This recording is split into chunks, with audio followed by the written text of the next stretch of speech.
What is up guys, Greedy Knight here with a guide to the gunner meta. This will serve as an intro for Blade Masters. I'll break down what the meta is and how it developed in Sunbreak. Let's dive into this rabbit hole.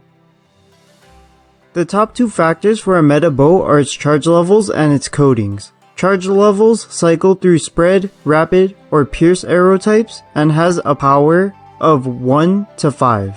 Rapid fires a number of arrows in the same spot. Spread fans out your arrows like a shotgun. Pierce fires the arrow in a straight line, passing through like a railgun bullet. Rapid is the most consistent of the three and will be the main recommendation for this video, but piercing is a secondary pick for Leviathan matchups and any snake-like monster. Power coating is the most valuable asset for optimal damage, serving as the red shield charge upkeep for bow, so if a weapon lacks access to power coating, it isn't viable. Status is secondary for para-locking or support. Thanks to the multiple hits of arrow types, element is staple on every set. Both bowguns share ammo types, but these are the differences. Light bowgun has better mobility, can plant mines, fire an Uzi, and has smaller clip sizes. Heavy bowgun has more power, can enter minigun siege mode, has a shield, and can charge shots. In short, light bowgun is the sword and shield, as heavy bowgun is the greatsword. The bowguns are restricted to certain ammo types depending on the weapon you are running. Also, they have various qualities like deviation, recoil, and reload speed, serving as a substitute for sharpness. You have to use skills to mitigate things like large recoil and slow reload speed. Lastly, you have modifications, which are basically like hipster augments, modifying a weapon's stats before it was cool. In terms of meta, there are no quote-unquote raw and element weapons like with Blade Master, but rather weapons with raw and element shot types. The best bowguns have the best ammo types, gun stats, and modifications. Gunners are extra squishy with their defense reduction. Your health and defense do not matter. It is why you can run max life drain without worry, since you will cart anyways if the monster so much as sneezes on you in master rank. You run the dereliction set using Shaggy Helm, Soul Chest, Archfiend arms and legs with the Magnamalo waist. You run the optimal levels of unique damage skills while you slot in the usual raw attack crit suite. Resentment is always active thanks to the life draining, and resuscitate toggles its buff while you have the virus, both serving as a more point efficient attack up. The rest of the set will go to quality of life skills. The evasion set is a hyper aggressive build, forcing you to evade to maintain your damage output. You use the Shaggy Helm, Lucian arms, Violet Mitsutsume waist, and Archfiend legs. You drop the 2 points in dereliction to max out on Adrenaline Rush, yielding a method of evading invincibility, and 10 more points of raw compared to dereliction level 3.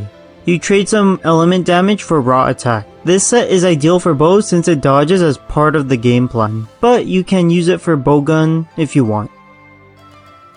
Just like with the Blade Master meta, you want to aim for any damage and gunner related skills for your augments and a level 2 skill with a level 2 slot charm or better. 8 points get freed up from your augment and charm pair, unlocking more if you get a really good charm and make use of a slotted weapon. All to get that max DPS with max quality of life.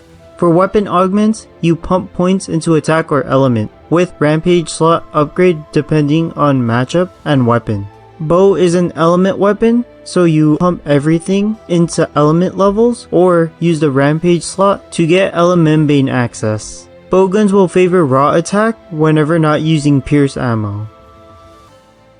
Here's the table for each bow/gun skill. Running a given skill depends on your bowgun of choice. Yellow skills are for gunning maintenance. There's much more customizability with gunner skills, so think of it as having 5 versions of handicraft and using them on a weapon by weapon basis. Orange skills are damage skills for gunners, sharing artillery as a weapon specific damage boost. Red skills are quality of life skills similar to quick sheath, rapid morph, and so on. You prioritize your weapon shot type up, and if applicable, element skills. Then recoil and reload management, followed by affinity and attack. Deviation is the last priority. Here is the meta weapon table. Just like with gunlines, you are picking weapons based on their shot types and levels. Rapid Bow runs Silver Rathalos for fire, Mitsutsune for water, Tobi Kadachi for thunder, Lunagarn for ice, and Gormagala for dragon. Pierce is only used to spam railgun bullets through Leviathans, so use the listed options. Bowguns have access to the shackled dragon ammo for dragon element, which is far too restricted to be used for any potential meta option, which is why they are omitted from the chart. Use raw weapons for normal ammo and dip into element for pierce ammo. For light bowgun, Geismagorm is the only normal option. For pierce, Malzeno is used for raw, Rathalos is for fire, Almajom for water, Kezu for thunder, and Kushala for ice. For raw heavy bowgun, it uses Zenogre for normal, Magnamalo for raw pierce and spread, and Antique for cluster. For pierce element heavy bowgun, it uses Bob for fire, Hermitor for water, Narwa for thunder, and Lunagarn for ice. Credit to Famedo and Titus69 for the information on Gunner. I would be lost in this rabbit hole without them. Shout out to Monster Hunter Meta as well for answering my noob questions on basic set building, namely the Dragon Element debacle. Overall, Gunner is more fun than I initially thought, especially in Sunbreak. The last time I used these weapons was in Monster Hunter GU, and a lot of it has both changed and remained the same. At the very least, give the weapons a try. This video eliminates the excuse of not knowing how to build Gunner sets. Like if this video was useful to you, consider subscribing if you want to see more content like this. Comment down below if I missed anything, or if you just want to talk about Gunner. That's all I got for this one. Greedy Knight, signing out.